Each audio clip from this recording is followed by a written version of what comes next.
Hello and welcome to Graduation to Revalidation, Chapter 1, Part 1. So as I've said in the introduction video, there is going to be a new blog post every 2 weeks and every month is going to cover a different chapter. So this first chapter is going to cover what's going to happen at the very beginning, so your first day nerves and starting to go it alone. And then the second part of the chapter, which will be released in 2 weeks, is going to be more about whether, like, feeling that you're ready and how to deal with a shaky start to nursing, because sometimes that can happen. So when you're newly qualified, you are probably going to be experiencing every single emotion all at once. You'll be really relieved that you finished uni and that you're starting the big wide world of nursing. You'll be really excited. You might be really scared. You'll be feeling it all. I certainly did. It is a big step, like going from being a student nurse to being a qualified nurse, regardless of whether you go and work somewhere that you trained or somewhere you didn't. It's a big step. So the first thing that I need to say is how wonderful nursing is. It is a really, really wonderful job, and you're going to know that from being a student and getting used to being a nurse, but it is really wonderful. You might have some tough days ahead. It's not always easy. It's not a walk in the park. But if you can remain positive and remember why you're doing it, then it is really, really, really wonderful vocation. So whether you're returning to a ward that you worked on previously or going somewhere brand new, the most important thing to remember when you first start out is that no one is expecting too much from you. Just because you've got the qualification or the title nurse, it doesn't mean that people expect you to know everything. Nobody knows everything. People can be working for 30 years and not know everything. The most important thing at the very beginning is that you just settle into your new role, and there are loads of things that your employer can do and that you can do to make sure that you can settle in and that it's a really positive experience for you. So here are some handy hints, things that you can do to remember on your first day. So number 1, arrive nice and early. Number 2, introduce yourself. This instantly helps make a good first impression and it stops you being called the new nurse, which is really annoying. Number 3, pay attention.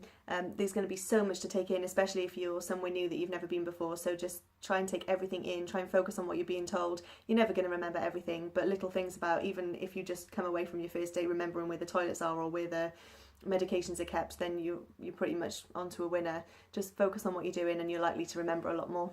Number 4, this is an important one, take everything in your own time, so do it all at your own pace. Don't try and rush into things because you're likely to forget or to do things wrong.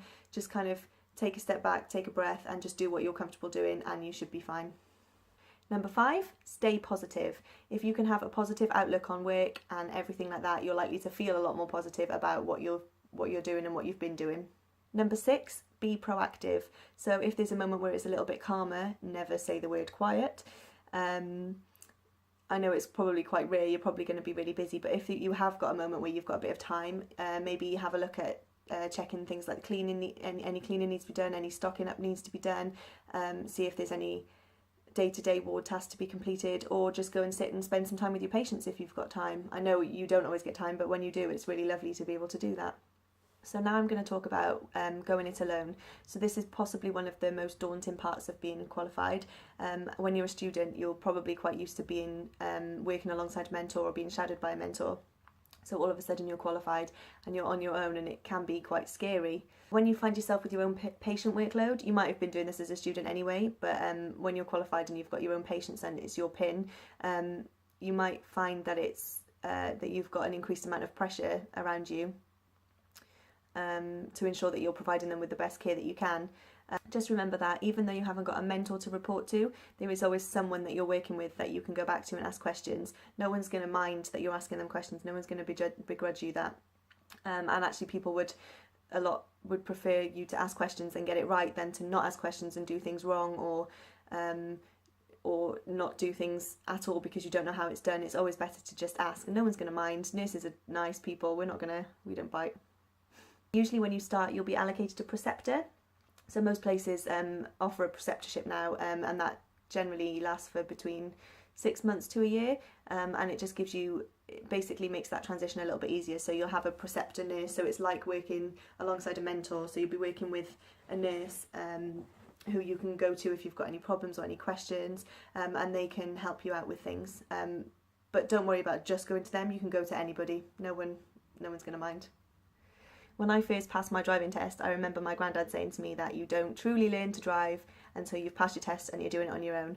And that's always stuck with me, and I think that's really relevant to nursing as well. I think you can be great as a student, and when you get to the end of it, you're flying off and you're doing amazing, but it's only when you actually qualify that you learn really how to nurse. And yeah, that's always stuck with my head, and I think it's really important. So that's the end of the first vlog and blog post. So that's chapter 1. The next chapter will be in 2 weeks, so look out for it, and I hope you've enjoyed.